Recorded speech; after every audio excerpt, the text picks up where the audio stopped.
It is your prisonplanet.tv memberships that fund so much of what we do here on this operation. And then we're more than happy for the TV show after it's aired live, then be leaked out onto the web to tens of millions of people. That's our goal.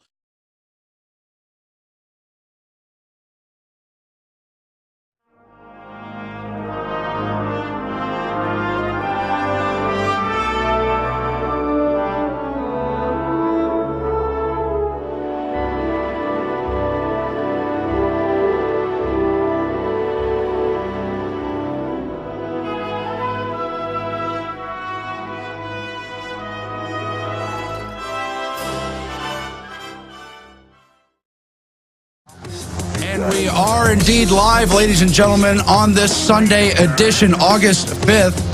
And we've got Alex Jones coming up on the other segment. I'm Aaron Dykes, a longtime Infowars researcher.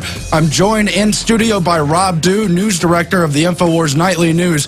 We are wallowing in news about how the West is backing Syria, how we are backing al-Qaeda in the effort to topple Assad. Meanwhile, they are making bigger and bigger moves every day, every week to take our remaining liberties here at home. We've got another shooting, this time in Wisconsin at a Sikh temple. And you better believe they're going to use it to try to curb our gun rights. Then in Texas, they're saying there's a new IED threat, and they have to merge the military and police so that they can find these improvised explosive devices. All the things that happened in Iraq, they say, are coming home to Texas because of drug cartels and so-called domestic extremists that are really just patriots trying to tell Homeland Security and everybody else to back off. This is still America. We're going to get into all those issues. Later in the program, we have Max Keiser with Alex Jones. They're going to break down similar things from the occupied corporate takeover of this country and the whole globe as they transfer water rights, as they try to jam through carbon credits, as they try to just take over ordinary lives. As you well know from the news in the past couple years, you can't even grow a garden without expecting interference from the federal government and from all kinds of gun grabbers. Rob Dew, you're sitting next to me. We're just looking over this news. What do you see going on with this shooting where they say 7 are now dead? Well, it looks like he was taken out by one officer who arrived at the scene. That's what it's saying so far. Another thing in here is that the officer was shot several times and taken to the hospitals and expected to survive. And so interesting stuff. They found 4 people inside dead, 2 outside. And then, of course, you know, officers with assault rifles surrounded the building to keep everyone safe after the gunman had been taken care of, when that's usually the case. Oh, I can't wait to see what happens when the real story comes out, because we already know so much about the Colorado Batman massacre, how much that doesn't add up, how they refuse to address the questions about the other shooters, who let him in the door, what was up with the other gas masks, and all the other things that don't fit. They just want to talk about how to curb guns, curb our liberties, and now they're saying that's one of the reasons we have to join forces between the military and police to find IEDs, because this guy had some explosives. And have more drones in the sky so they could track people and spy on them without anybody knowing. That's what's coming. You have these 2 main things, this IED thing that just started last week coming into the news, and then we see that the FBI, once again, has broken up another vicious Aryan motorcycle gang, and this time it just happened to have 3 undercover FBI agents in it, all of whom were explosives experts. Every time it's an FBI undercover agent, but now it's no longer al-Qaeda all the time. It's motorcycle gangs, it's regular Americans, it's people who want to own guns, right? It's diluting the field, essentially. Anybody can be a terrorist. Anybody who doesn't fit in the clean-cut, white bread realm of, yes, sir, I'll do whatever the homeland says. If you're not falling right in line, well, you could be a terrorist. You start speaking out like that, you never know. Well, you know, this is Alice in Wonderland through the looking glass, because everyone's a terrorist except actual al-Qaeda. Those are our allies, whether in Libya, whether in Syria, whether to oppose Russia. And now there's all these news articles about how accidentally al-Qaeda showed up when they were put there by the Pentagon folks. And now the Muslim Brotherhood has their own militia inside Syria. We will get into all that, but as I mentioned, Alex Jones is joining us on the other side of this break on this live Sunday edition, and he's going to break down the latest moves to move us further along down the road to martial law, this whole merging of military and police, because non-existent IEDs are going to get us from everywhere as they fuel the drug gangs, as they launder their money on Wall Street, as they invite them into the country to have a destruction party. All that's coming up on the other side. This is Infowars.com. Stay tuned. Big live Sunday broadcast. We'll be back on the other side. We are back live at Infowars.com. I'm today's guest host, Aaron Dykes, but Alex Jones is waiting in the wings. Now, so much is going on in the world. They're ramping up the background noise for World War III. Russia's descending on Syria. Everything's happening with Iran. Meanwhile, they're trying to harden, solidify, and bring home the war on terror to blame domestic terrorists and merge the military and police. Alex Jones, are you there? Yes, Aaron, thank you for sitting in on this Sunday broadcast there with the Infowars Nightly News Director, Rob Dew. I know you have a ton of information to cover today. In fact, our top story that I was going to call in and cover in the first segment dealt with a Houston Chronicle report, and I talked about this years ago. The police are being told domestic terrorist, i.e. returning veterans. This is in the MIAC and Homeland Security reports. People remember those coming out when we broke it, when law enforcement sent it to us years ago. They are telling the police that veterans will attack every single jurisdiction in the country with IEDs or improvised explosive devices. This is like saying leprechauns will attack, or Puff the Magic Dragon or the Easter Bunny will attack every single jurisdiction. Police are told they will be attacked by veterans, that veterans are going to start a civil war. ABC is coming out with a new show called Founding Fathers that demonizes veterans and gun owners and Texans. They have also a new show on NBC, Worshiping the UN. This is the globalists who've taken this country over, engaging in this. Now remember, in the last 3-4 years, we've seen internal Homeland Security training videos now that are public. They're going public with them now, where every terrorist is white. Now, again, I don't get into racial issues except when the media engages in divide and conquer. The LA Times 2 weeks ago admitted that when someone of another race commits a mass murder, they withhold the race unless it's white. And in this tragic shooting at the Sikh temple in Wisconsin, within an hour, they want everybody to know it's an evil, white, lone wolf.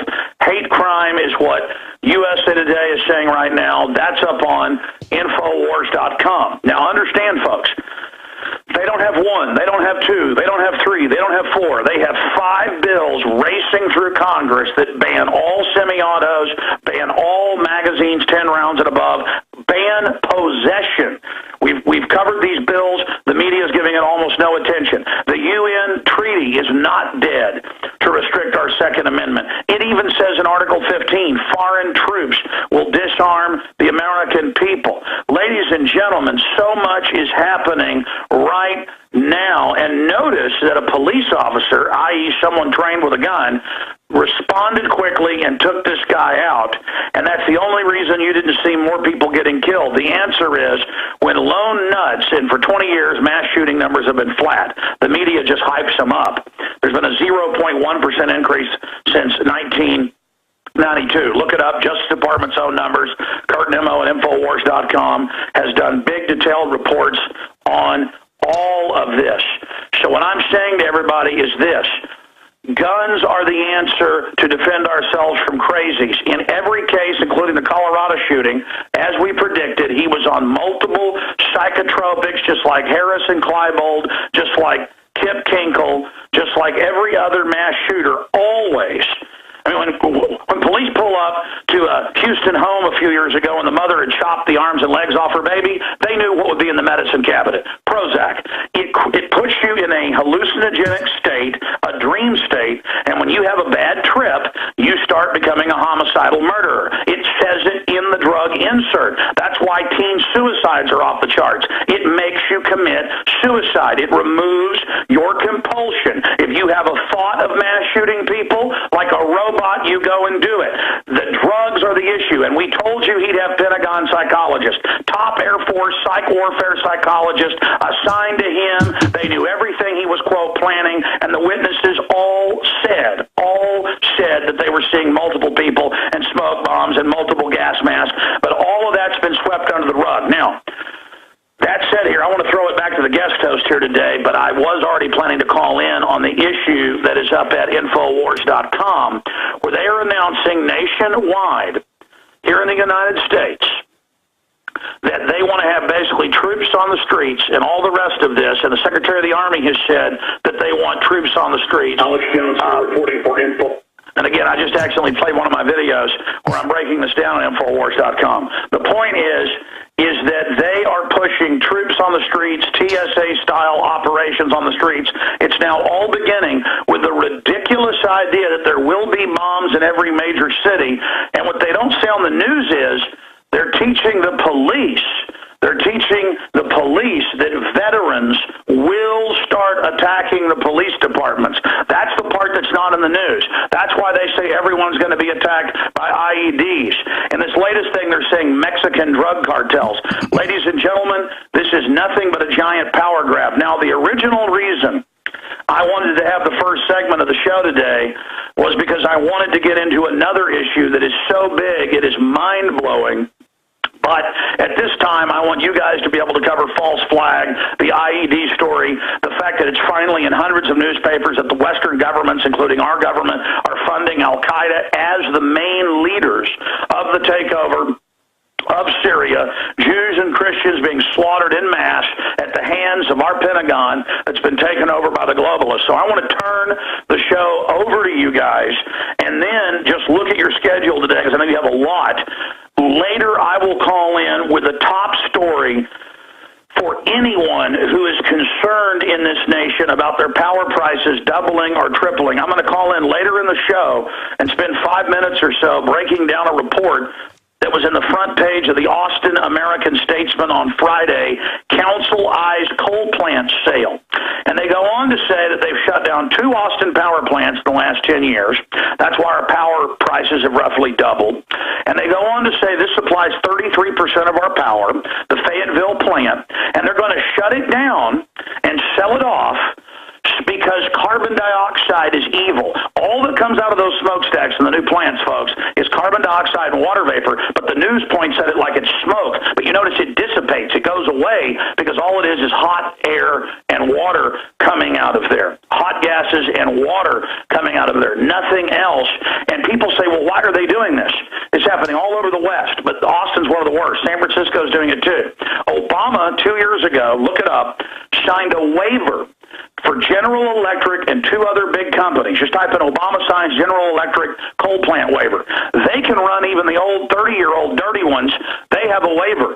All their competition is being shut down, and the profits of General Electric, who's a globalist anti-American corporation offshore, their profits skyrocket. So it's a bank robbery.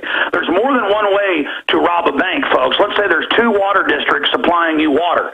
If you can sell one off for nothing to a company and let them double prices, that's a bank robbery. If cities that have been bought off and paid off by big globalist lobbyists, if they can come in, listen carefully, and have Austin shut down 3 power plants, which they've already shut down 2, that's why you're paying so much more, and they admit it and say it's good for the earth. No, it's not good for the earth. It is a criminal robbery of Austin, Texas. This is death by trendiness, ladies and gentlemen, and it is incredible. There's a video called Agenda 21, Cutting Off Electricity to U.S. Cities. It is so off the charts, and the paper keeps everybody in the dark and reports on it like it's a good thing that the mayor, Lee Leffingwell, doesn't want us in Austin, Texas, and this is for people all over the country listening, the same thing's happening, doesn't want us to be able to have a referendum on our city-owned and paid-for giant, clean, modern electric plant. There's 3 plants at the Fayetteville facility. We own one of them, and they're going to take it and sell it for almost nothing. And that is Alex Jones. As you heard, he'll be back later in the show. We'll be back on the other side of this break, too. I have my own documents about the carbon plan in Austin, more than double what the feds want. So we are back at Infowars.com. Alex Jones is coming up later in the broadcast. We've got some exclusive clips coming up for you, but we do have 7 dead in Wisconsin at a Sikh temple, another act of terrorism brought home to the U.S. At least that's how they're going to brand it, as they hype up non-existent threats one after the other. Now, here in the wake of the Colorado shooting, they're now saying the military and police will have to merge to deal with non-existent IED threats. We've also got in the news Rumsfeld saying Israel doesn't need to notify the U.S. about a strike. You've got Russian warships coming to Syria, and Al-Qaeda openly working with the West, the Muslim Brotherhood setting up their own joint operations, and the State Department talking about how accidental it is that Al-Qaeda just waltzed into Syria, but how, they're kind of good, not good maybe, but somebody we have to respect and help bring them up. But I want to get into detail. Now, Paul Watson wrote this article on Friday. He's updated it. It's back at Infowars.com, so go read the whole story for yourself. But it's domestic IED threat hyped as justification for martial law takeover, and how the Batman shooting highlights a reason to increase the military role in domestic law enforcement. Let me read you Alex's comments, and we're going to get into how ridiculous and over the top this article in the Houston Chronicle is. Now, Alex says, despite the fact that cases involving the use of improvised explosive devices within the United States are virtually non-existent, the government is hyping the mythical threat so that they can butcher posse comitatus and turn up the volume for martial law.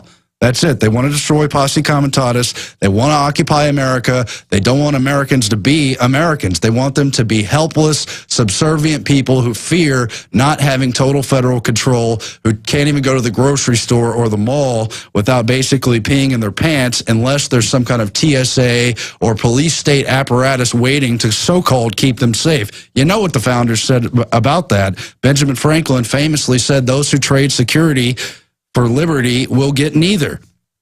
Now, it's always been the plan to push IEDs, Alex points out, as a reason to have the military oversee law enforcement.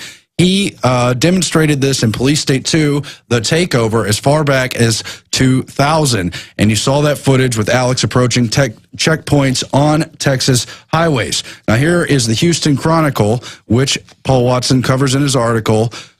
And the headline is, Texas and the U.S. face growing threat of domestic IEDs. Improvised explosives, they note, are well known in Iraq, Afghanistan, etc. They've killed American soldiers. But now they say that threat is coming to Texas and the United States. What do they cite? They cite the Batman massacre, the so-called explosives he had in his apartment, if that's even true, if we find out the truth about that. Then they cite all these other fraudulent attempts. And I've got Rob Dew here to break down how FBI informants were behind the New York City Times Square, the little fizzle firecracker bomb, the so-called ink cartridges that allegedly had explosives that they found, all this made-up garbage, and the Mexican drug cartels, which is a very violent faction, is a real problem, except that it's totally propped up by the CIA. It's totally part of the CIA's drug smuggling operation. Wachovia, Wells Fargo, everyone else from the big 6 banks on Wall Street are admittedly laundering billions and billions, if not trillions, in drug money. They know where it comes from. It's a huge slice of Mexico. But now in America, we have the Joint Improvised Explosive Device Defeat Organization. Tell me that's not Orwellian. The IED Defeat Organization. And they quote an Army Lieutenant General Michael Barbaro. The domestic IED threat from both homegrown terrorist and global threat networks is real and presents a significant security challenge for the United States and our international partners. And they go on to how unfortunate they say it is. They're, quote, complaining about posse comitatus, separating military, that they can't be used for domestic law enforcement operations. It's a pretty common sense law. Right. And what they have here is they say the Pentagon spends $1.9 billion a year in this IED organization, and it saved tons of servicemen's lives. So why can't we implement it here? Why can't we have the military working with the police here? That just seems normal, doesn't it? I mean, they're just trying to paint it as being a normal thing. That's something that has to happen. And this is in order to get the police working together with the military. And when that happens, the rights are out the window, the guns are being confiscated, and people are getting rounded up. That's what's going to happen. Yeah, because any kind of self-defense weapon will basically now be called an IED, because you could improvise. Basically, if you're free to make your own decisions, and that you might, 1 out of 1 million people might choose to do something violent, you can't have your rights anymore. They've got to have checkpoints on the highway. Why? Because one time in 2010 in Juarez, which is right on the El Paso border, they had a car bomb from the drug cartels. That's their big incident they cite in this article. But now, isn't it unfortunate we're not allowed to merge military and police? We need to do more training. And they've got this guy, McCall, who's a representative based here in Austin. He's behind the threat fusion centers that work with Homeland Security. This is part of the Homeland Security occupation. Is it not, Rob Duke? Well, and he's got his big fear-mongering statement here. The military is unable to coordinate with the state and local law enforcement, leaving a gaping hole in our security. It's crazy, he says. Yeah, this is crazy that the guy who is an expert in IED overseas can't coordinate with the Texas Rangers. That's another quote from him. And it's just basically to sell the idea that we have to have the military working with the police. All right, Alex is online. He's going to jump in with a comment as well. Go ahead, Alex. Wild horses can't drag me away today with you guys in there filling in. Listen, they've already had the military since 1988 confirmed. I've seen secret documents. I put it in my film Rotarian. I interviewed a Marine Corps colonel. Since the late 80s, they've had military in plainclothes style police raid jackets raiding homes of what they call high-risk warrant service, and they kill Americans all the time. Okay? I mean, they killed a guy up in Georgia using the military just a few months ago because he wouldn't get rid of his chickens. And he was a veteran, and he said, I'm not going to do it. So they came and killed him. They used the military at Waco. I just want to explain to everybody something here, okay? I want everybody to understand something. I told you 15 years ago the National Security Agency spied on everybody with keyword software under Echelon, with hubs at all the telecommunications companies. All that's out in the public. Whistleblowers have gone public, and they're trying to arrest the whistleblowers for reporting on felonies. It's a crime. They've always planned to put the TSA on the streets. I told people that 10 years ago. It's now happening nationwide. So this is just the cover story for troops on the streets. Imagine IEDs. How ridiculous. But again, in the actual manuals, you can open the phones up just for police. They'll call and tell you they've read them, but we've published them, republished them. These are highly restricted. They're saying the villains are the enemy, folks. It isn't Al-Qaeda. I know you guys are going to do a big special report on that, and then later I'll call it on the power plant shutdown. This is a criminal globalist takeover. And to get everybody ready for it, they've been training the police for IEDs for 20 years. That's just the cover story that they always use. The documents I got at a highway checkpoint that's in my film Police State to the Takeover, that's linked to the article Paul Watson wrote, that's up at Infowars.com, has shown Army checkpoint on I-35, and the FBI pulls up and gives us documents that they thought were a press release that were really secret, that explain all the military for warrant service U.S. citizens. God bless you, man. All right, we're coming up on the break. More Alex Jones on the other side. Aaron Dykes, Rob Dew in studio. We're going to cover the whole gamut of occupied America and this craziness. You are tuned in. This transmission is the Infowar, and we will wage eternal Infowar against the attempt to occupy our minds, our bodies, our soul, and that's what it is. Alex is coming up at the bottom of the next hour. He's dropped off for the moment so he can collect his thoughts and, frankly, calm down a little bit, but he's going to break down the whole shutting down of power. Coal, love it or hate it, supplies a huge portion of our power in this country. They would rather have us under siege, shut that off, and get us to learn to do with less. It's part of the overall austerity program. It's exactly the kind of thing they had in 1984, where they wanted you mentally, morally, physically too weak to oppose the government, so you could only turn to Big Brother to be your savior. But now, of course, we have Big Sis, too. And isn't she sweet? For years and years, through the whole Obama administration, they have done this psyop on the people, and it has nothing to do with Obama. This is the continuity of agenda. They've taken the Bush war on terror, flipped it, turned it on its head, and learned to teach us to hate ourselves and to love Al-Qaeda. It is 100% 1984 plan, a gradual ramping up of just turning sense on its head. Alice in Wonderland. Yeah, that's a brilliant description, what you just said there, because it really does encapsulate what it is. They've taken this hype of terrorism, and ingrained it in us since 9/11, that it's going to happen. you know, we got to go out and imperialize the rest of the world. And now it's, well, now we got these veterans. Now it's white Al-Qaeda. It's lone wolf. It could be anybody that doesn't like the government, doesn't like this plan of going on out and killing everybody. No, you got to understand, Rob, dude, because for 3 years, 4 years now, Big Sis, the other counterparts from Homeland Security have been saying, we don't have any specific information, but we're absolutely sure it's going to be a returning vet. We're absolutely sure it's going to be a random lone wolf like in the Colorado shooting. We're not behind this. We're not planning it. We don't know what's going to happen, but we're sure it's not going to be Al-Qaeda. It's going to be white Al-Qaeda. Right. That's how it always is. And here we have this, there's an update from USA Today on this shooting at the Sikh temple. 3:30 p.m. The shooter was a white male in his 30s. Vin Bobari, one of the temple's committee members, tells the Journal Sentinel, it's pretty much a hate crime, he tells the news organization. It's not an insider. So because he wasn't somebody who went to the temple, it's automatically a hate crime. We don't know anything about this guy yet. We don't know anything about his past. We don't know anything. And yet it's already come out. They're going to run with this hate crime thing. You know they're going to run with this. This is going to be all over the news. Hate crime, hate crime, hate crime.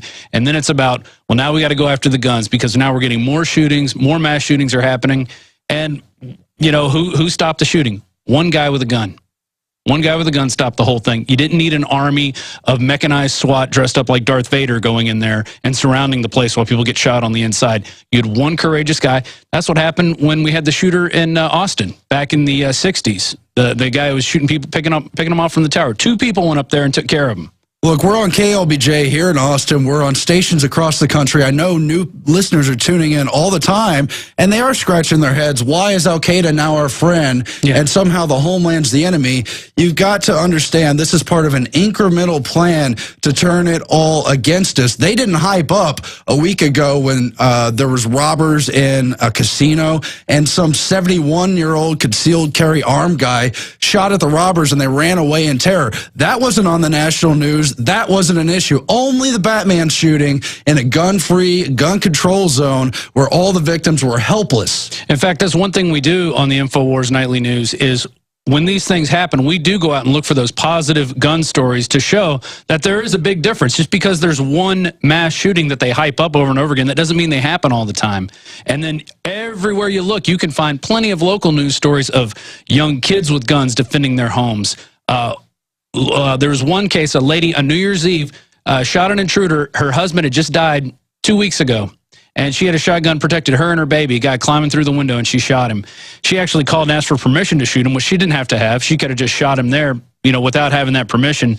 But it's all, you can actually hear it, the 911 call. And that's the kind of stuff that we need to hear more of those positive gun stories, because the criminals know, especially, and it's a disarmed area like Chicago where they're running rampant right now, they know in those areas they can go and pick off people. And in areas, Chicago's now the deadliest city in the whole country, in the whole world. It's a total disgrace. It's a murder capital. There you go. And why? Because they have strict gun laws, and it happens everywhere you look. And there was we used to run an ad about Kennesaw, Georgia. They actually they passed an ordinance that everybody has a gun and their crime rate drops.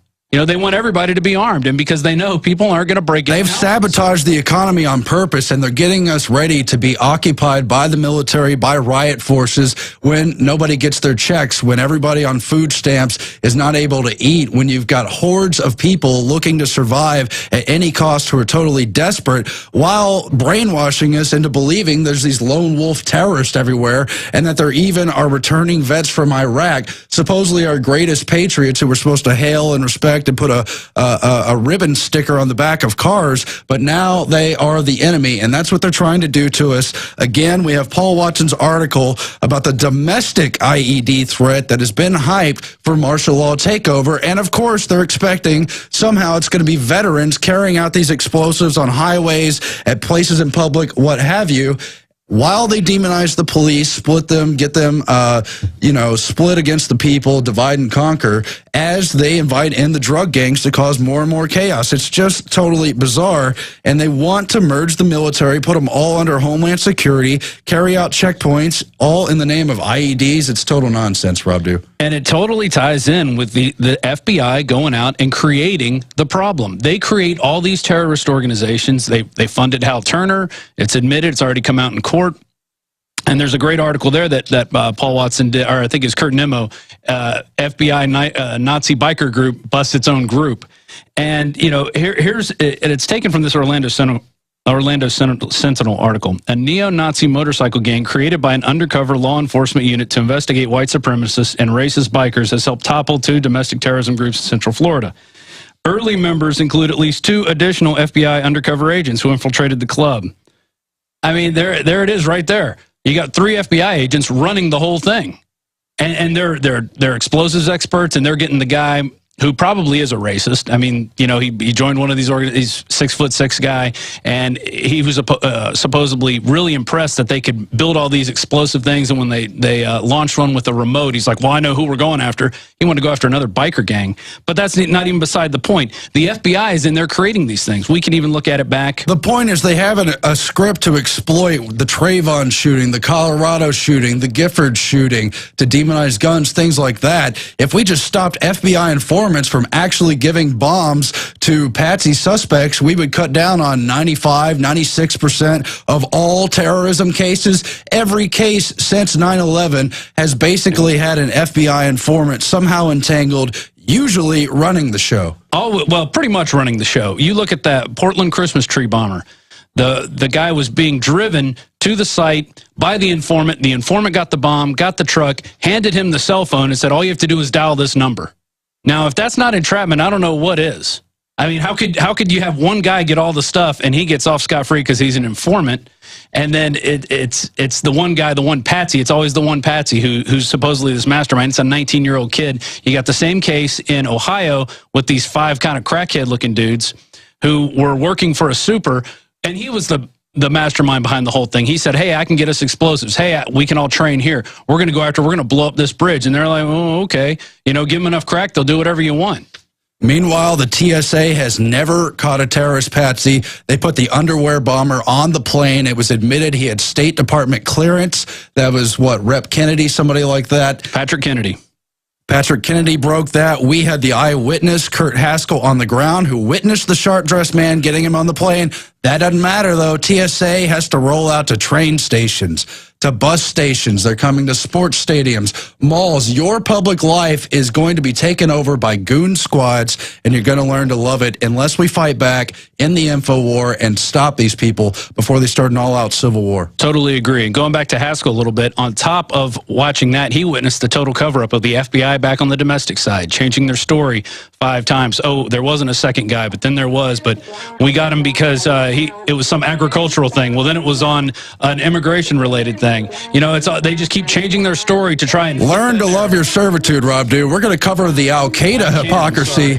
We're covering the Al-Qaeda hypocrisy when we get back. All this other domestic news, cybersecurity, maybe through an executive order. Stay tuned. Infowars.com. Worldwide. We are back at Infowars.com. I'm your co-host, Aaron Dykes. With me is Rob Dew. Alex will again be dropping back in next hour to break down some of the most important energy news, how Obama's threatened to bankrupt the coal industry and basically make Americans deal with less. Now, we've got the shooting in the news at the Sikh temple. Another important story, though, is the defeat of the cybersecurity bill. This also included gun control registration and an attempt to take over the internet in that freedom. Now, that has been defeated, but Obama is now promising he may issue an executive order. That's in the Hill today, and we know they've been through CISPA, PIPA, and all kinds of other attempts to rein in the internet freedom. Megadeth's Dave Mustaine disgusted with Obama's attack on wealth. There's been some news circulating after he appeared here on the Alex Jones Show not long ago. That's linked up at Infowars.com. You can watch that interview in full. Lots of exclusive, hard-hitting information. But we're really talking about Al-Qaeda and how the Pentagon has run them as a can opener, as a false threat, as a shadow boogeyman for decade after decade in country after country, because we have an imperial force which is trying to play the great game. It's trying to take over the grand chessboard. And today, of course, we have all kinds of headlines about Al-Qaeda inside Syria, about the Muslim Brotherhood poised to take over that country, Libya, Egypt, you name it, one country after another, because the wizards at the Pentagon long ago came up with the clash of civilizations. One conflict is only meant to lead into another conflict. That's right. In 10 years, it's going to be, we got to go back into Egypt. We got to go back into Libya. We got to go back into Syria and take out these al-Qaeda regimes. But now we're arming them and supporting them and helping them take over and overthrow the governments that were already there. Again, this is 1984. We've always been at war with East Asia. We've never been at war with East Asia. And you've always got the hyper threat, boogeyman, external enemy that they use to get knee-jerk support.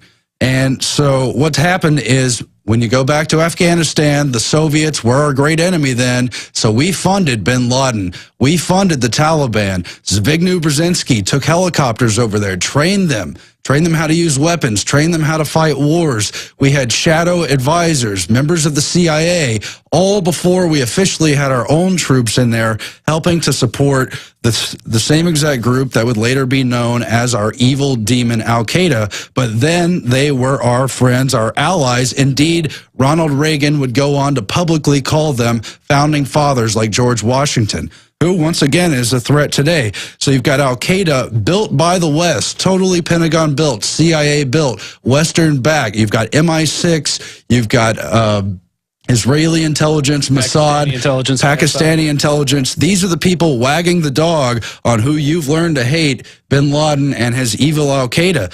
But that was just phase one. They were later shipped over to Yugoslavia to help in that breakup and that destabilization operation. They would move down to different parts of Africa and the Middle East. But now, in this modern age, under the war on terror, they're the evil boogeyman that all Americans fear. Yet now they're an ally once again. And so under the State Department, under Hillary's State Department, and under this Pentagon plan, we physically shipped members of Al-Qaeda to Libya. We literally airlifted them to Al-Qaeda to overthrow Gaddafi.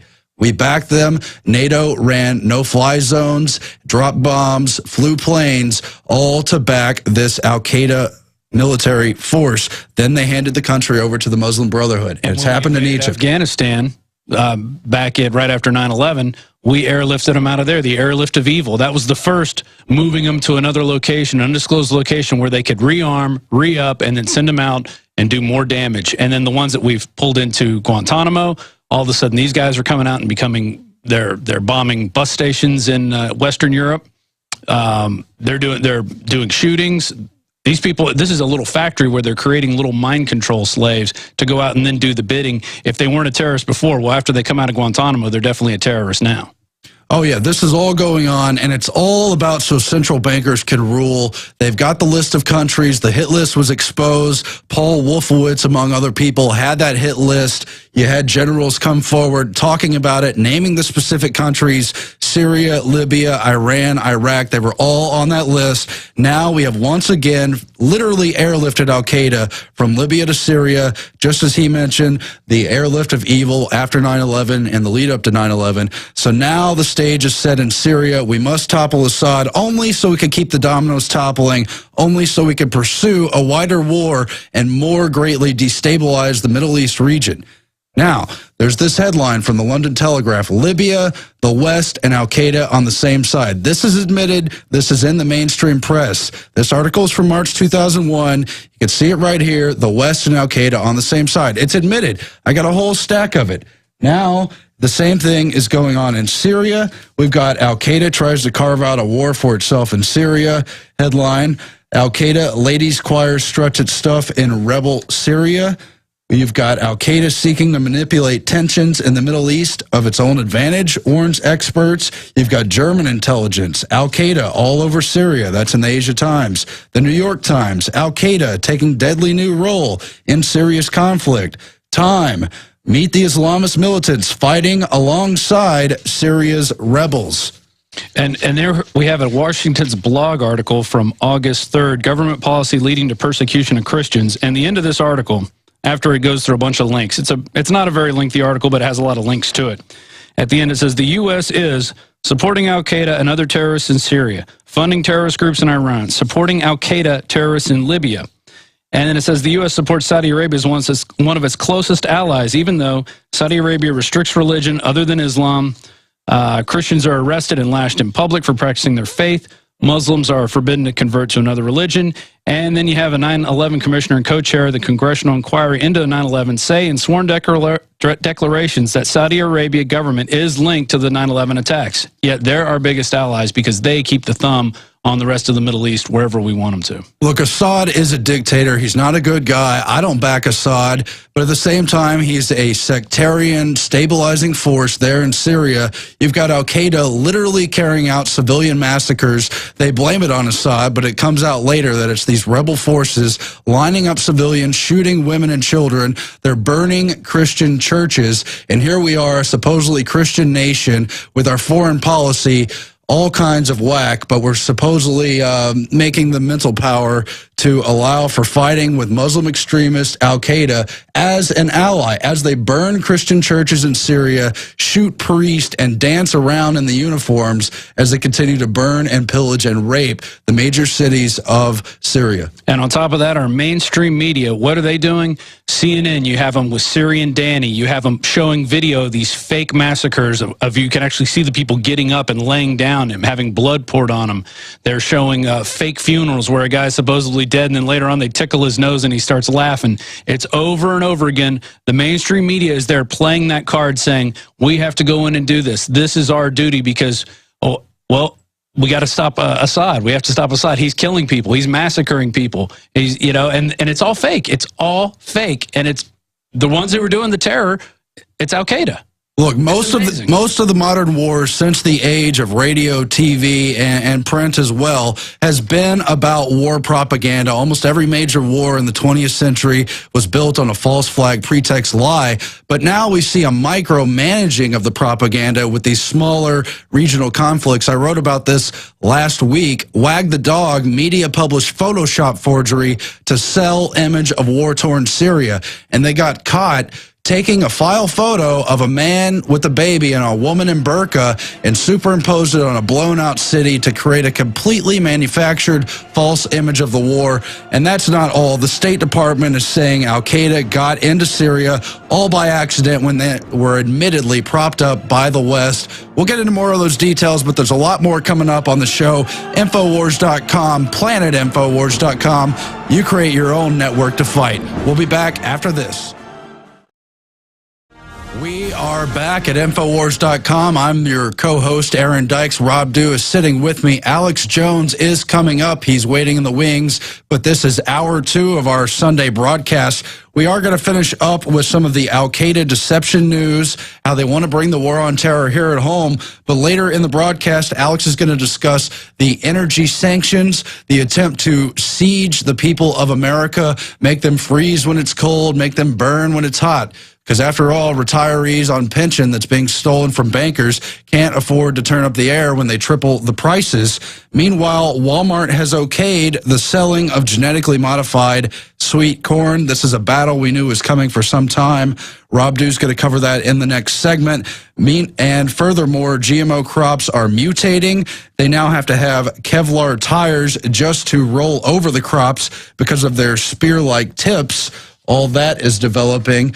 But al-Qaeda fighting in Syria, here's what the State Department said about how basically al-Qaeda just accidentally showed up in Syria when the West literally physically shipped them in a helicopter over there, troop after troop, division after division. State Department, al-Qaeda in Iraq fighting Syria, because it's admitted, because it's in all the mainstream news, so they have to spin the story and try to explain why we are allies with our enemy.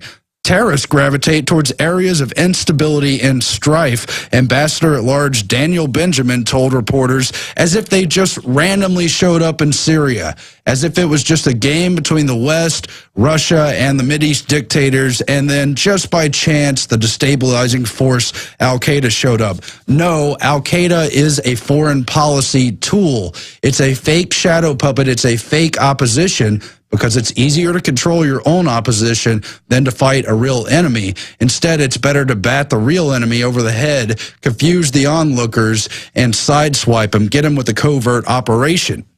The whole Syrian Transition Council met at Bilderberg. It was crafted by the West. It's led by this woman called Basma Kodmani, a member of the Council on Foreign Relations, a longtime member of the Ford Foundation. Her father was an ambassador at the United Nations. She's in bed with Hillary Clinton, along with, what's her name, Huma and everybody.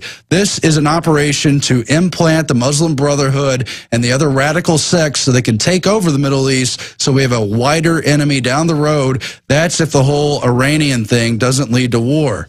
That is what Syria is all about. What are your comments, Rob Dew?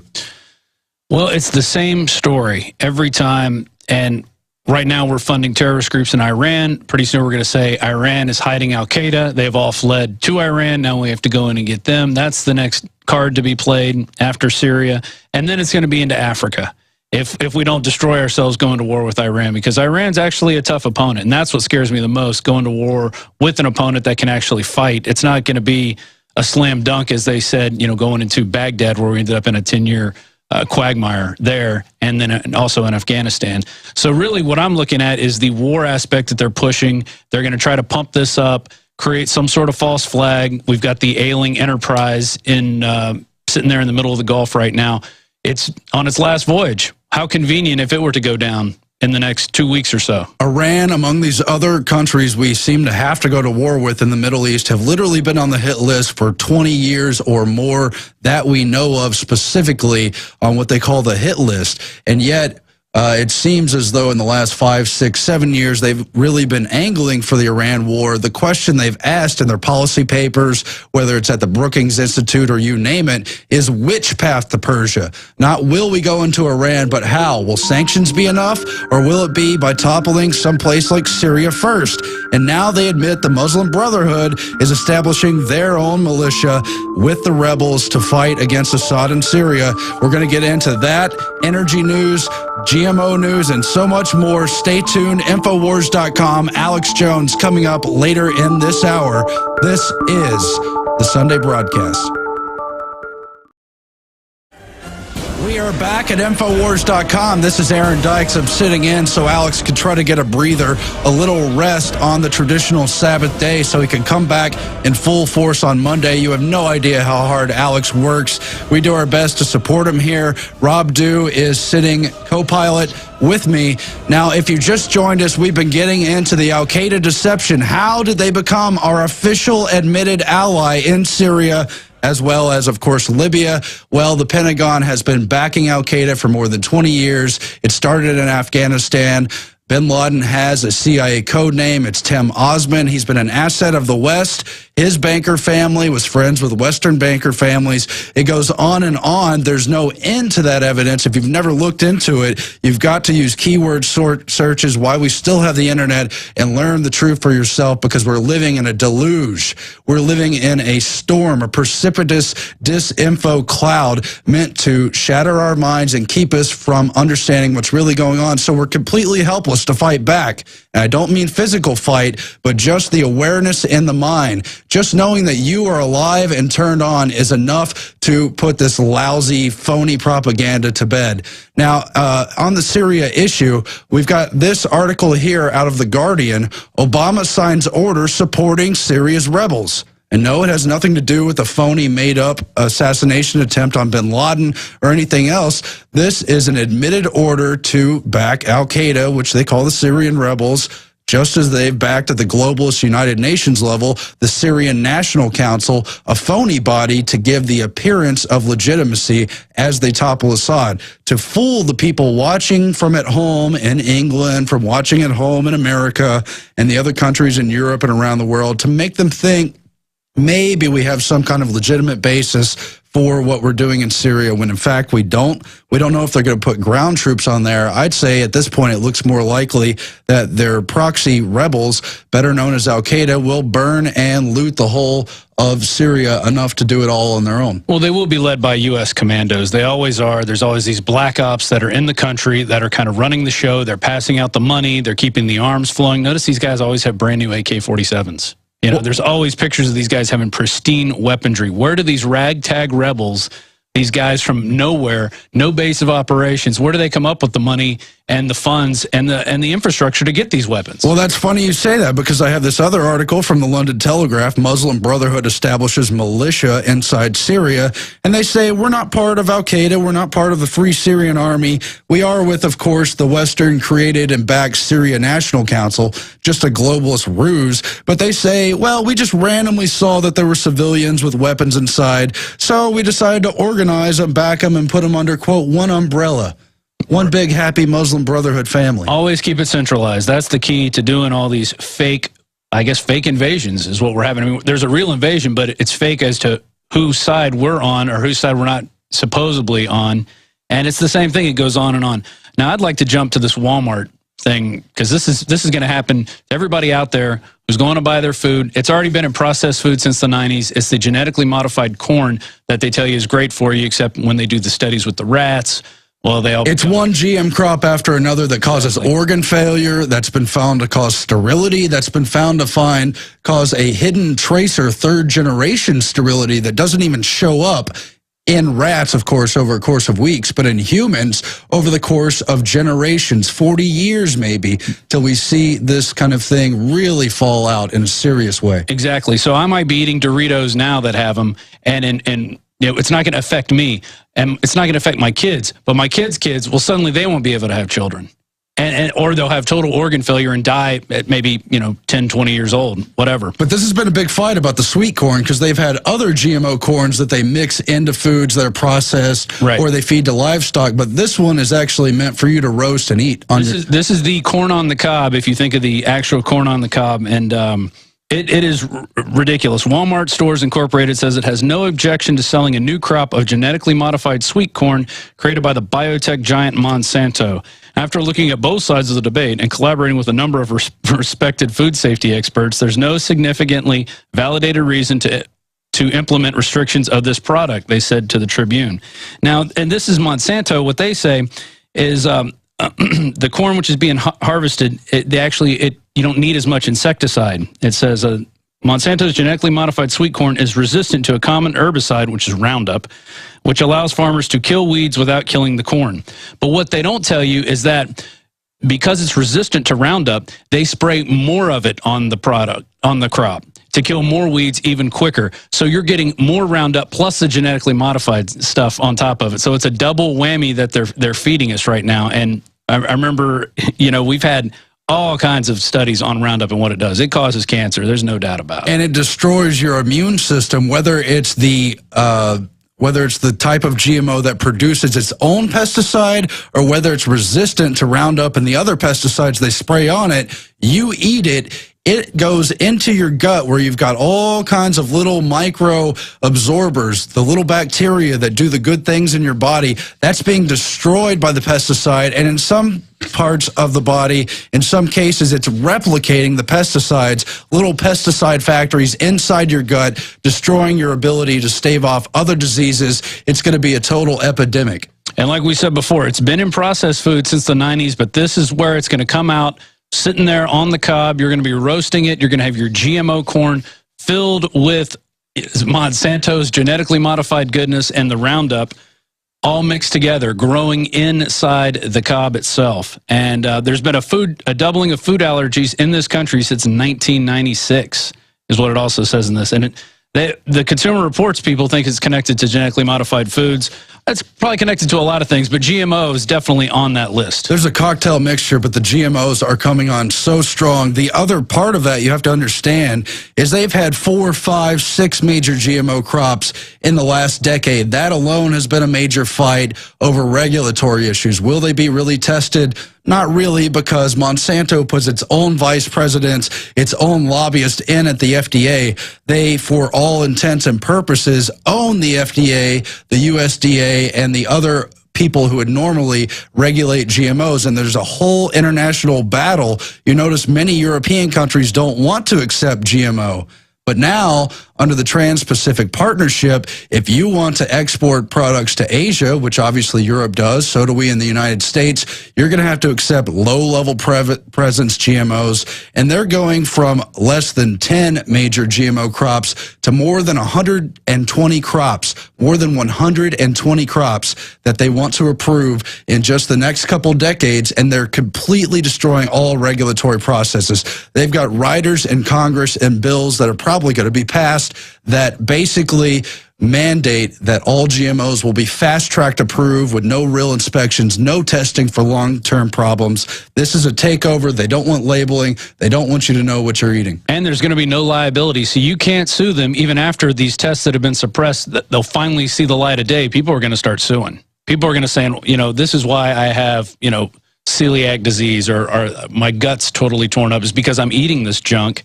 And, you know, it just goes on. And we don't know when these things spread out in the fields and they cross-pollinate. We don't know what's going to happen to regular corn. We don't know what's going to happen to regular soybeans or sugar beets. You know, those are the main crops for GMOs, and those are out there. And we know they cross-pollinate because we've already seen Monsanto go out and sue farmers when their crop cross-pollinates with another crop. They sue them for patent theft. It's an ingenious takeover. Who benefits from the cross-pollination, even if it's an accident? Well, it destroys competition. It destroys nature's competition. The naturally existing, good for you, things that have learned over thousands and millions of years to interact with our bodies, provide nutrition. No, they know better, and through intellectual property rights, they want to take it over and have a monopoly over the food you eat, over your actual ability to live and reproduce. We'll be back on the other side, Infowars.com. Lots more news. We're going to cover the energy spectrum and how that, too, is a takeover inside the United States. Infowars Nightly News, Infowars.com, PrisonPlanet.com. This is Infowars.com. I'm Aaron Dykes. Sitting with me is Rob Dew. We're in an eternal war, an info war, to fight back against the lies and the propaganda, try to take our country back, restore something called common sense. But, of course, the globalists are waging their own war, and they never rest either. Now, we were going to cover Max Keiser and Alex Jones. They were on Keiser's show last week. Monsanto tyranny, economic collapse, stage terror, and more. We're going to have to put that off because of the breaking news, but I want to point out what a great breakdown it was about the privatization of water, how they don't want you to even be allowed to collect your own rainwater. Tie that in with how they've been going after gardeners, lemonade stands, and you name it. But Paul Joseph Watson only gets one day off a week, but he's working anyway on that day off, which is today, Sunday. He's got a new report on Eyewitness. An eyewitness at the Sikh temple shooting says there was a four-man team behind it, even though the media have already made bold moves to tie it to a lone gunman to sell this story of the lone wolf, the returning veteran terrorist, the white al-Qaeda in America going after these different minority groups. Right. And Obama's got his own statement about how great the Sikhs are. And well, we showed you in USA Today how they automatically came out and said it was one guy, it was a white guy, it's obviously a hate crime. So USA Today is running with the hate crime narrative already. I just watched the video underneath Paul's, which is probably what he's alluding to, and the guy's saying that they have one guy down, there's three more inside with the hostages. So he's talking about a hostage situation. They claim they already killed the shooter, but now eyewitnesses are saying there's others inside. They're getting that report ready. It's a short report, but we're going to play at least part of it here. Let me know when it's ready. But it reads, an eyewitness to the Sikh temple shooting in Wisconsin says a team of four men dressed in black carried out the massacre, contradicting the official narrative that a lone gunman was the culprit.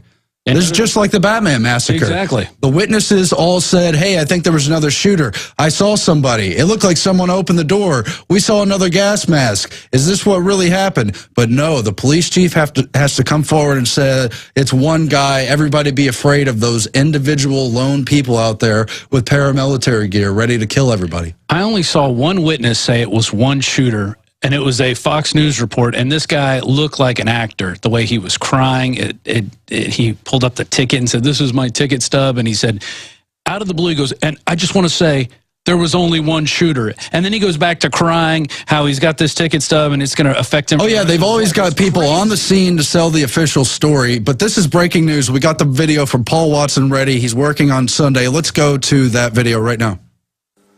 Hey, it's Paul Joseph Watson with Infowars.com and more breaking news on these Sikh temple shootings in Oak Creek, Wisconsin. Of course, you remember the Colorado Batman shootings. Multiple eyewitnesses reported 2 shooters, and there were reports of gas canisters being thrown from 2 different sides of the theatre. Then, of course, the original police report said that they were looking for 2 or more shooters. Well, it's happened again. An eyewitness to the Sikh temple shootings says that a 4-man team dressed in black carried out the massacre. And this is a clip on YouTube that I've just seen here. So we're going to play this clip. Listen very carefully to what this eyewitness says about the shooting. We have our temple service every Sunday. Starts around 10:30, and usually goes in the afternoon. And around between 10 and 10:30, 4 white males who were dressed darkly, dressed in all black clothing, came in and opened fire on our congregation. So he said between 10 and 10:30, 4 males dressed in black, who were dressed in black. Notice the words he uses. He didn't say was dressed in black like it was one guy. He said between 10 and 10:30, 4 males dressed in black came in and carried out the shooting. Now, of course, the police are saying that it was one guy that he was shot dead. But already, hours after the incident, we have eyewitnesses once again contradicting the official narrative that's all being shaped around the notion that this guy was again, a lone gunman, angry white man in his 30s who committed a hate crime. So they're already gearing up to blame it on, you know, conservative, libertarian, angry white guys. And we'll just leave it right there, but it's all at Infowars.com. Breaking news, eyewitness says 4 shooters on the scene. I know some of that audio was not completely intelligible for radio, but the video is up on Infowars.com. You can watch it in full for yourself, but we knew to watch out for this stuff, and we know it's probably going to be a total terror storm leading up to this election, because that's what they always do. That's how the Obama advisors have been for 2-3 years now, telling us, look out, there's going to be another false flag attack. Look out, we need to exploit tragedies. Obama really needs a bounce in his public approval so we can get him reelected and hammer home gun control agenda, you know, illegal immigrants, having total amnesty, and so much more. And here's all these shootings leading up, one after another, unconnected. Another tragedy in Wisconsin, a tragedy in Colorado, the Trayvon shooting, meant to divide people against each other. Rob, dude, this is part of their plan. It goes on and on and on. And I'm amazed that we've got this information out this quickly. This is really amazing that we've already got eyewitness testimony out there. 4 shooters. That's going to be hard to dismiss. How are they going to do that? That's what I'm anxious to see how the cops are going to do. Well, people are catching on because they do it over and over again. Right. And this guy looks calm. He was there. He saw it happen. He said 4 men opened fire. So I can't wait to see what their response is after this, because they're already saying, they're running with the narrative. It's one shooter, hate crime, one shooter, hate crime. And what we're going to see eventually is that it's not one shooter, it's a group, and it's probably a rogue government group. But then it's on Drudge Report, and they link to the New York Times or something. NYPD sending cops to Sikh temples throughout the city as a precaution. So already they're saying police protection is your only salvation, your only answer, and they're going to go guard the Sikh temples. They're going to go guard every group until they've occupied this whole country in the name of false flag terror, in the name of the boogeyman under the bed, in the name of defeating and destroying your independence, your ability to live outside of the federal system until they have total power. They will never stop until they have total power, and when they have total power, they're going to kill until the blood runs in the streets, because that's what tyrants have done throughout history, and using the tools of the 20th century, they've done it even more, and propaganda is one of those tools. Right, and what's crazy is after they do this and they run out of cops, they're going to go, oh, now we got to send National Guard out. Now we got to send TSA out because we don't have enough people to cover every place where more than 5 people gather, which is supermarkets, train stations, bus stations, Airports is already covered, but you're going to see National Guard out in the front of the airports searching people as they come in. You're going to see more checkpoints on the highways, and this is all supposedly to these mass shooters, to these people who are going to be planning IEDs, returning veterans, people who we were taught that we had to, bow down to, especially because they were going to war in the name of the empire. And here again, you've got a temple, just like a church, another place they've said guns don't belong. People used to bring guns to church. It's part of self-defense. It's part of American culture. And that would stop things at a Sikh temple pretty much as equally as a Christian church or any other place of worship. This is about disarming in America, learning to bow down to power. We'll be back after this. We're going to get into energy news. And again, Alex Jones is coming up. Stay tuned. We're going to keep an eye on these bastards. They can't do this to us. This is our country.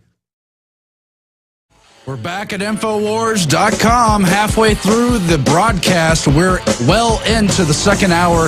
Alex Jones is coming up on the other side of this break, and we're going to break down so much of this energy news. Austin is trying to sell off its share of coal, which provides a great deal of power here in Travis County and throughout Texas, as well as to the neighboring states, even Mexico itself. But first, we've got so much other news to get into. Rob Dude's going to break down GMOs. We've just covered the Syria Al-Qaeda deception. And of course, we have breaking news on the Sikh temple shooting. We're in a sense all over the map because this stuff is really happening and we are being attacked from all fronts. But Rob Dude, we had some more to talk about on the GMO front. Right. And just because we're surrounded, we could shoot in all directions. So there we go. We got Kevlar tires now required to traverse spear-like GMO crops, and that's from Anthony Gucciardi. This is an Infowars.com article. It's on there today. It was posted today. It says the spear-like stalks harvested from GMO corn are absolutely wreaking havoc on the heavy-duty tractor tires. Described by one farmer as a field of little spears, farmers are now turning to Kevlar tires, which is bulletproof vest material, in case you don't know that. The stalks are so sharp and weapon-like they can wreck an entire set of wheels. So instead of a set lasting 5 or 6 years, they're down to just 1 or 2, and these tires are about $1,000 a piece. So you're looking at, these things are totally mutating. But, who knows what they're going to be at, when they send this stuff to the landfill, they're going to burn this stuff off. Who knows what's going to happen to it after, we're done eating it. Well, you've got GMOs wrecking the entire ecosphere, but now farm equipment. Yeah, exactly. It's not just limited to our bodies and to the bee population and to the general environment. Like the genetically modified salmon, which is going to take over all salmon within, what, they said 10 generations, 15 generations? I'll have to look that up. But that's another thing to worry about. They're going to start putting out these genetically modified animals, and they're going to start breeding with regular animals. And then that's when it starts happening. That's when you get the mutations 5 or 6 generations down the line that you weren't thinking about, those unintended consequences that we know happens when you go down that road where you start interfering with nature. And speaking of nature, let's go back to this energy situation that we're talking about with Austin. They're going to triple our prices pretty soon. Look, we're a developed nation. We have learned to live with energy. We're in the modern world. People have air conditioning. They have electricity. We've got a lot of people dependent on government. We also have a lot of people, especially here in Texas, other parts of the Southwest and the free parts of the nation that are still independent. And yet we're all on this grid for the most part. They don't really want people off the grid. That's a whole separate story. But the point is, Obama has said in famous clips that he wants to bankrupt the coal industry. They want to shut down so-called carbon-emitting things, all to save the earth, and green things, which has all been exposed as a scam. You've seen the resistance against global warming. You've seen how it's actually genocidal, how the threat itself is not the genocidal threat, but responding to it, clamping down on the economy will kill people in the developing world. When you shut down electricity here in America, it means old ladies on pension are going to freeze in the winter because they can't afford to pay their power bill. Or you always read about every year people who die because they won't turn on their air conditioner because they can't pay for it because the power companies jack up the prices 2 and 3 times in the summer.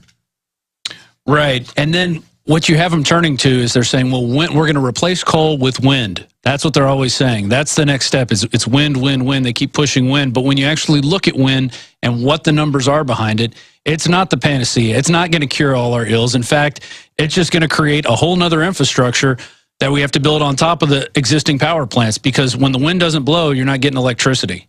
And in 1998, Norway commissioned a study of wind power in Denmark, which is one of the biggest wind-producing countries in the world, and they concluded it has serious environmental effects, insufficient production, and high production costs. And they have over 6,000 turbines, which produce electricity equal to 19% of what the country used in 2002, yet no conventional power plant has been shut down. The reason they can't shut down is when the wind's not blowing or when they have to take some of these turbines out of production. Well, you have to have something else to take over the load. So you still have to keep that other power plant there online.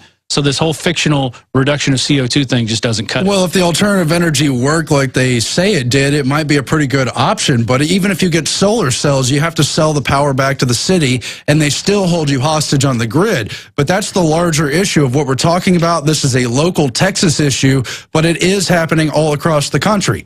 Now, here's the news. Alex did a video on it. It's up on the Alex Jones channel on YouTube. You can watch it in full. It's also posted on Infowars.com.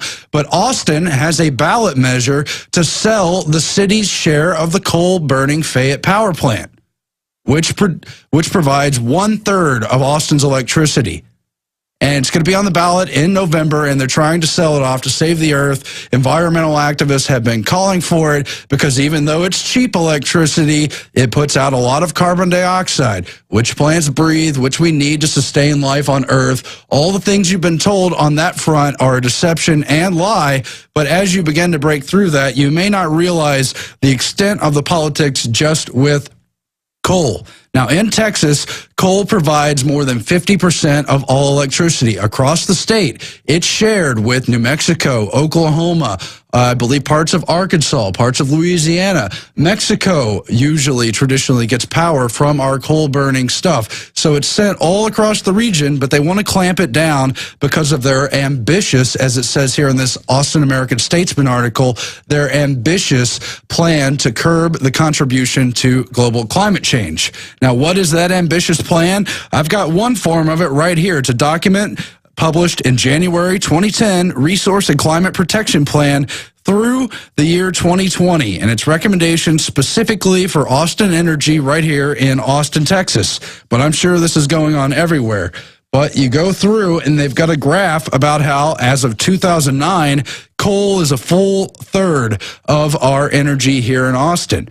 Nuclear does 1/4, wind does 12%, natural gas together does almost 30% of power as well. But by 2020, they want to shift coal down to 23%, wind to 26%, and on and on.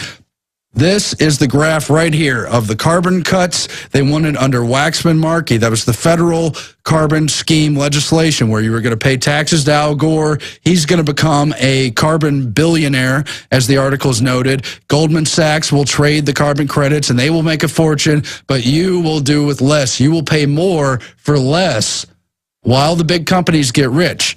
Now, here's the curve right here for Waxman-Markey. This legislation didn't pass because, thank God, there was a resistance to it.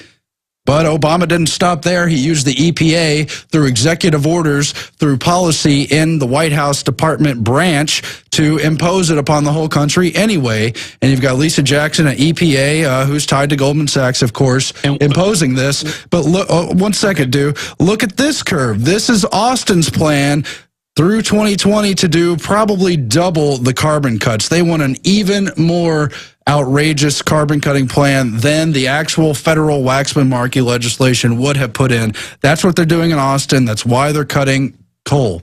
And this is an issue that is nationwide. It's not just here to us. It's not just regulated. But they're starting in Texas because it's one of the big strongholds of coal. It is, but you can look anywhere. All you have to do is type coal plant shut down. We covered 8 stories just in different regions happening this year. That's just not even, we're 8 months into the year right now, of coal plants all over the country that are being shut down. They're being mothballed. Their contracts are not getting renewed. And this is a big attack on coal, and it has to do with it's a plan to bankrupt coal on the one hand, but on the other hand, it's a plan to bankrupt individuals driving up power. Now, Alex is coming up on the other side of the break, but I want to point this out. I saw the documentary. You can watch it too. Enron, the smartest guys in the room. Enron, the smartest guys in the room. Enron, those are a bunch of criminals, right? You know what they did that they have on tape? They have the actual audio tapes in California.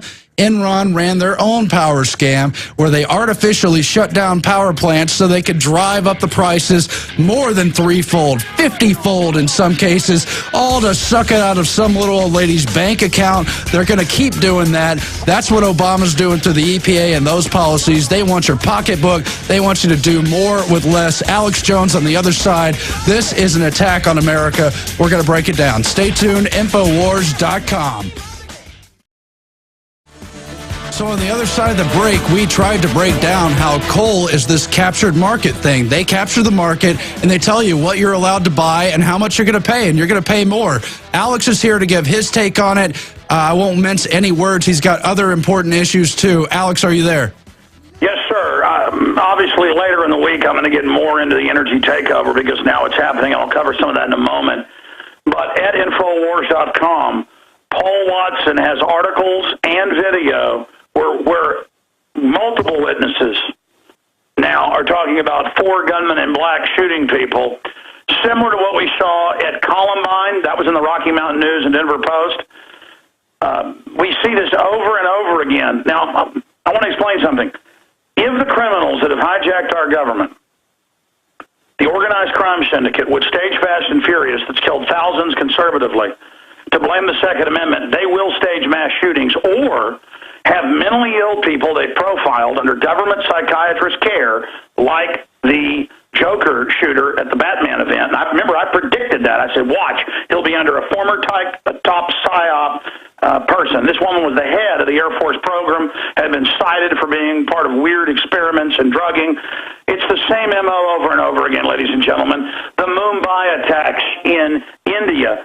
It was in the local Indian papers. The head of Indian intelligence said it was Western run. Turned out the CIA ran it. Landed on boats a bunch of guys on PCP and LSD who weren't even Muslims, who all got killed or committed suicide, and the video shows them whacked out of their minds. I knew instantly they were mind controlled. Ladies and gentlemen, they admit, it's mainstream news, look it up, that there is a CIA base within Camp X-Ray in Guantanamo Bay where they admittedly engage in, quote, mind control. That's even Time Magazine. They had this stuff perfected in the 1950s without microchips. The point is they've got 5 bills that actually ban online ammo sale, ban the owning, the holding of all semi-autos, all mags over 10 rounds or guns that can take the clips. Now Obama says he's going to sign an executive order on everything in the Cybersecurity Act, which they admit is an internet takeover, and had a gun ban in it. Ladies and gentlemen, I've asked Paul Watson to add to his latest article that's at Infowars.com right now that's so key for everybody to retweet and get out to everybody. Eyewitness, 4-man team behind Sikh temple shooting. I'm having Watson add links to not 1, not 2, not 3, but 4 White House advisors in the last 2 years. Even in the Financial Times of London, Robert Shapiro said, barring a new Oklahoma City or 9/11, where he can reach out to the public and look like a hero, he's not going to win. Then we have their internal fundraising memos that came out, where they said, don't worry, to their $1 million donors, don't worry how bad the polls look. All we've got to do is have a new terror bombing or mass shooting, and we're going to blame it on the Republicans. Now, again, I'm not even a Republican. The point is they said this. Even Glenn Beck, in one of his last Fox broadcasts, said they're getting ready to blame people like himself, myself, and others with it. We played that clip before. Even Michael Savage has said this. The point is, I had Larry Pratt on last week, the second biggest gun group in the country. He said, yes, we have to look at this as an inside job. The point is, this may, one chance out of maybe 20, dead reckoning here, may have been right-wing establishment lunatics that did this, probably being led by a federal informant if we follow the MO. There is a slight chance of that, and I'll tell you why.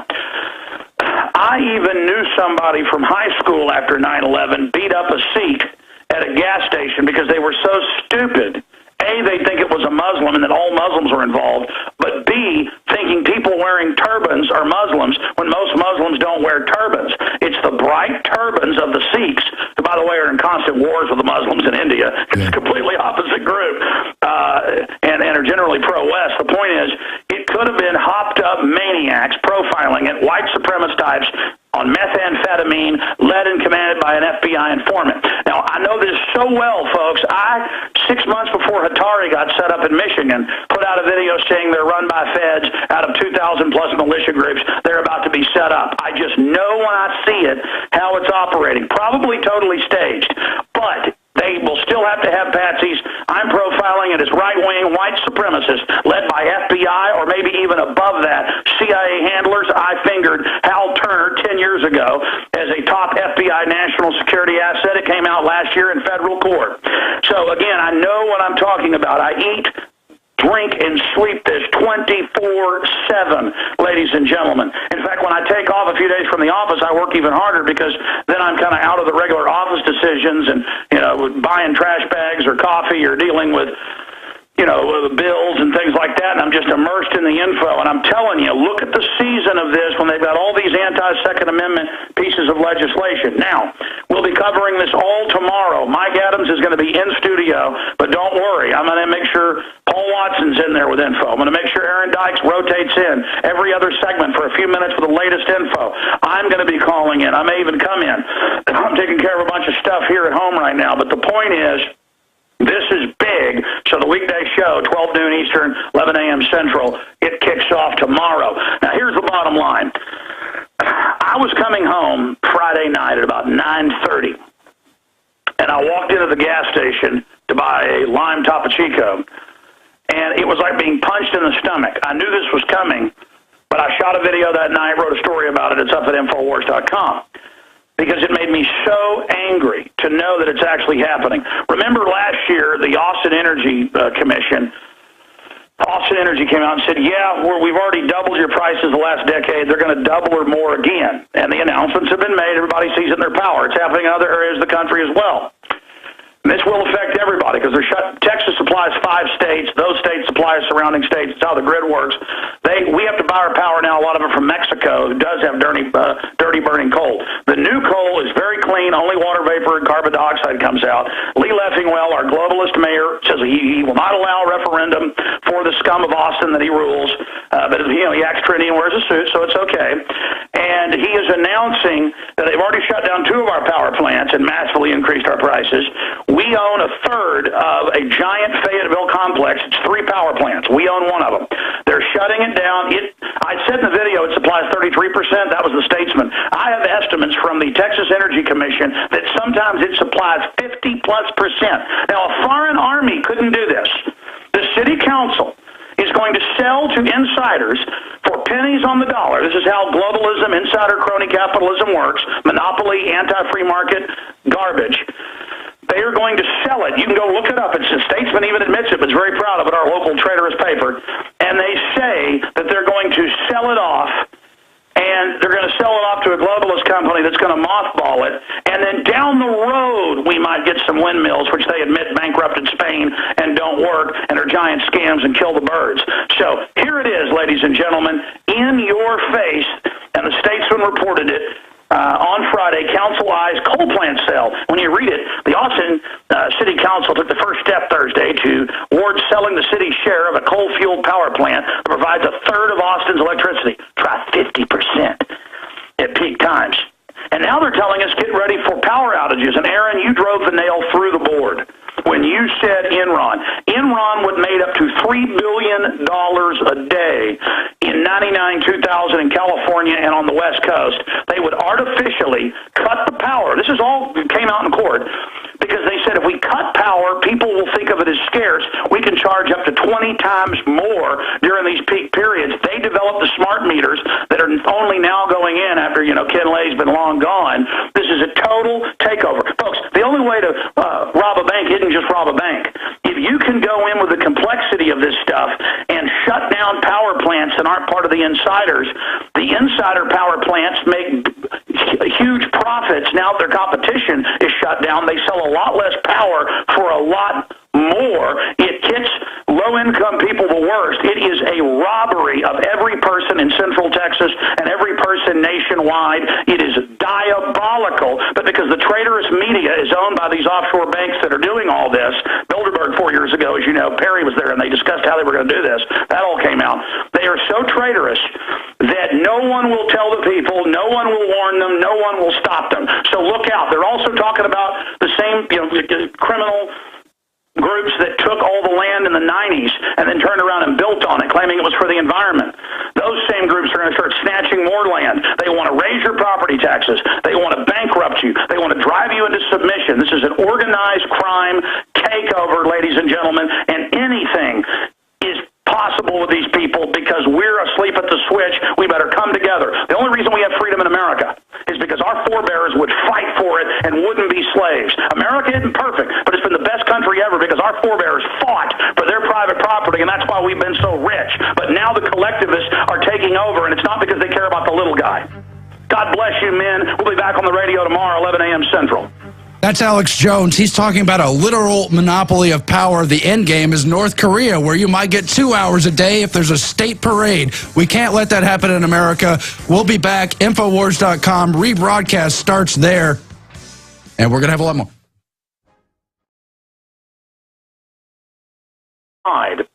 Here in the United States, that they want to have basically troops on the streets and all the rest of this, and the Secretary of the Army has said that they want troops on the streets. Alex Jones reporting for Info. And again, I just accidentally played one of my videos where I'm breaking this down on Infowars.com. The point is that they are pushing troops on the streets, TSA-style operations on the streets. It's now all beginning with the ridiculous idea that there will be bombs in every major city. And what they don't say on the news is they're teaching the police that veterans will start attacking the police departments. That's the part that's not in the news. That's why they say everyone's going to be attacked by IEDs. And this latest thing, they're saying Mexican drug cartels. Ladies and gentlemen, this is nothing but a giant power grab. Now, the original reason I wanted to have the first segment of the show today was because I wanted to get into another issue that is so big, it is mind-blowing. But at this time, I want you guys to be able to cover false flag, the IED story, the fact that it's finally in hundreds of newspapers that the Western governments, including our government, are funding al-Qaeda as the main leaders of the takeover of Syria, Jews and Christians being slaughtered en masse at the hands of our Pentagon that's been taken over by the globalists. So I want to turn the show over to you guys and then just look at your schedule today, because I know you have a lot. Later, I will call in with the top story for anyone who is concerned in this nation about their power prices doubling or tripling. I'm going to call in later in the show and spend 5 minutes or so breaking down a report that was in the front page of the Austin American Statesman on Friday, Council Eyes coal plant sale. And they go on to say that they've shut down 2 Austin power plants in the last 10 years. That's why our power prices have roughly doubled.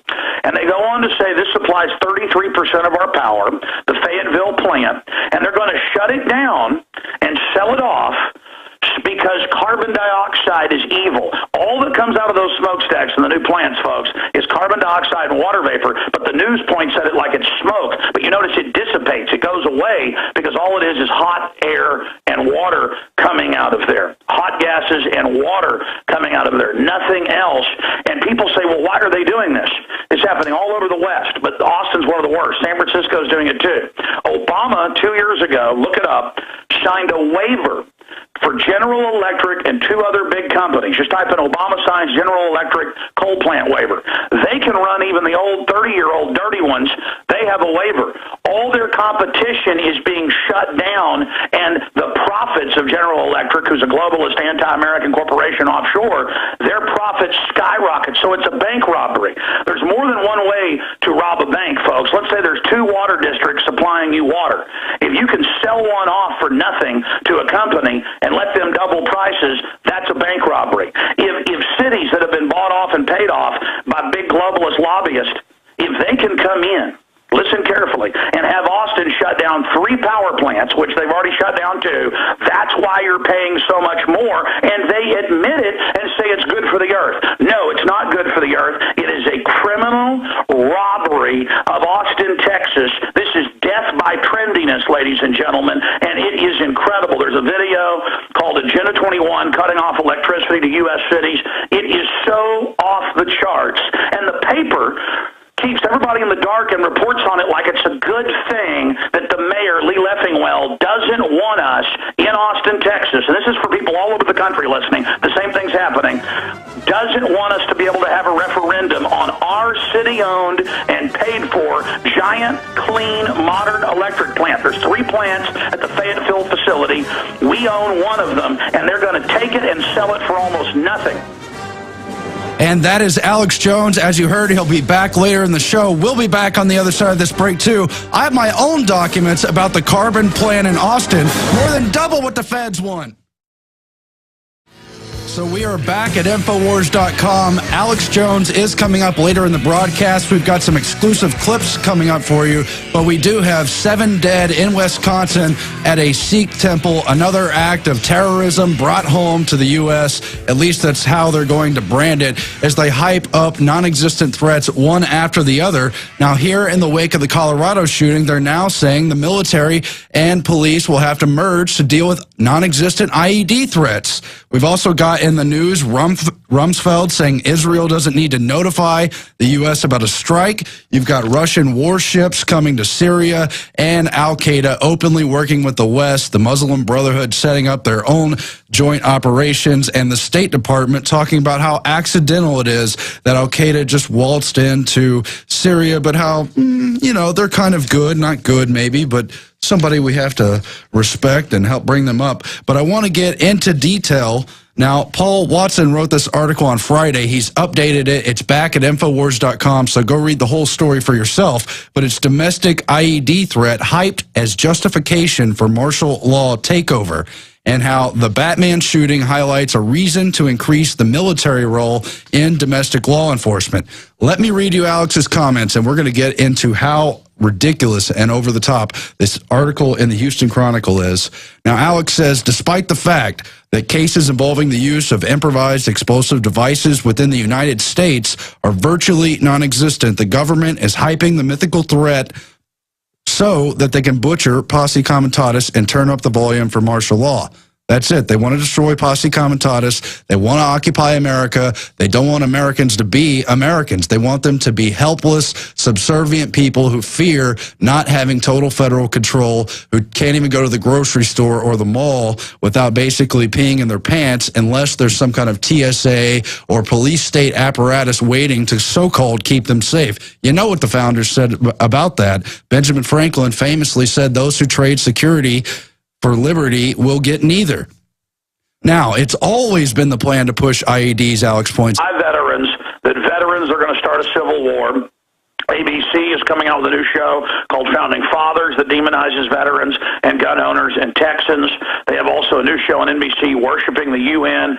This is the globalists who've taken this country over, engaging in this. Now, remember, in the last 3-4 years, we've seen internal Homeland Security training videos now that are public. They're going public with them now, where every terrorist is white. Now, again, I don't get into racial issues except when the media engages in divide and conquer. The LA Times 2 weeks ago admitted that when someone of another race commits a mass murder, they withhold the race unless it's white. And in this tragic shooting at the Sikh temple in Wisconsin, within an hour, they want everybody to know it's an evil, white, lone wolf. Hate crime is what USA Today is saying right now. That's up on Infowars.com. Now, understand, folks, they don't have 1, they don't have 2, they don't have 3, they don't have 4. They have 5 bills racing through Congress that ban all semi-autos, ban all magazines 10 rounds and above, ban possession.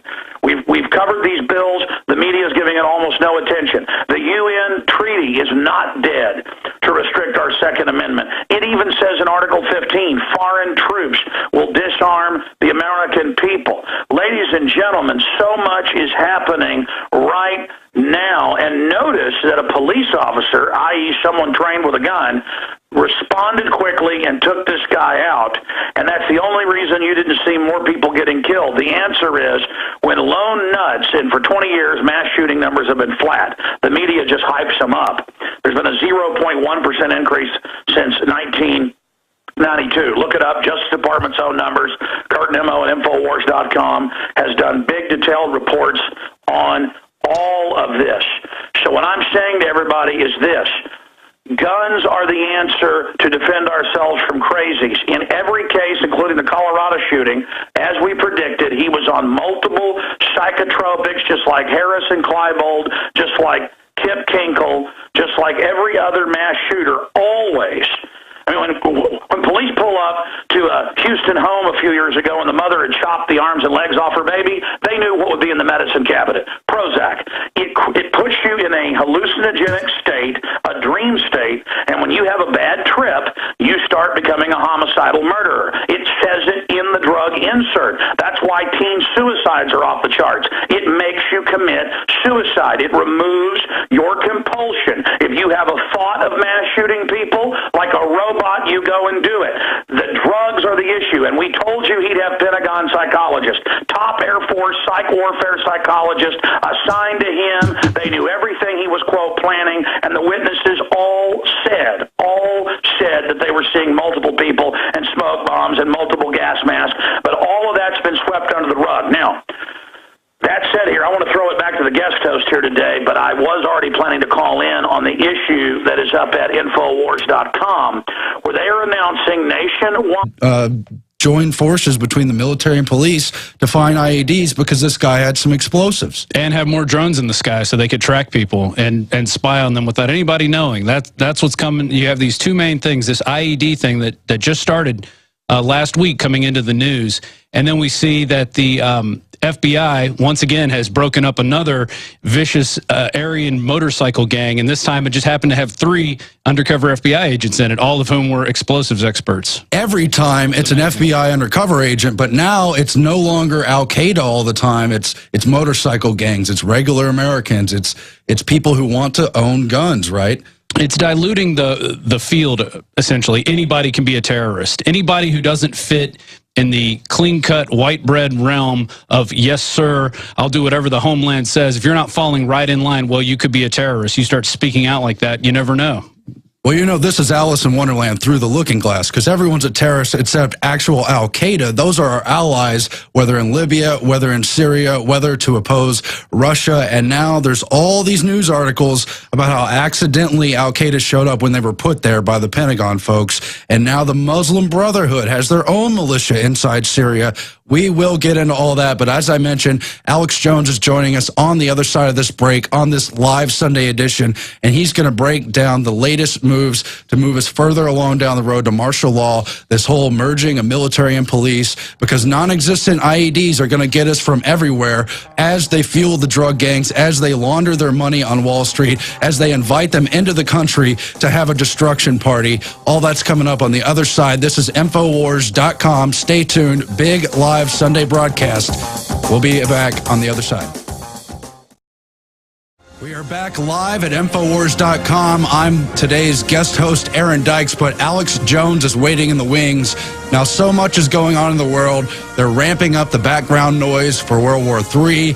Russia's descending on Syria. Everything's happening with Iran. Meanwhile, they're trying to harden, solidify, and bring home the war on terror to blame domestic terrorists and merge the military and police. Alex Jones, are you there?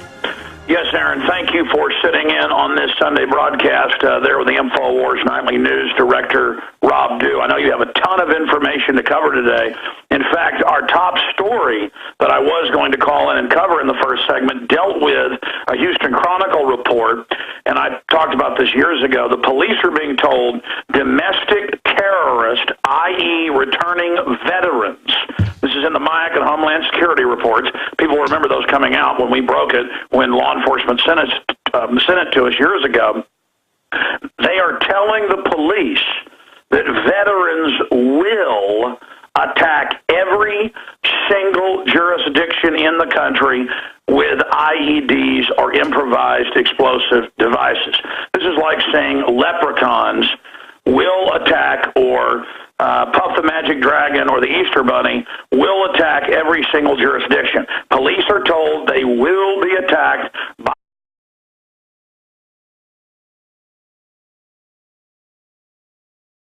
It is your PrisonPlanet.tv memberships that fund so much of what we do here on this operation. And then we're more than happy for the TV show after it's aired live, then be leaked out onto the web to tens of millions of people. That's our goal.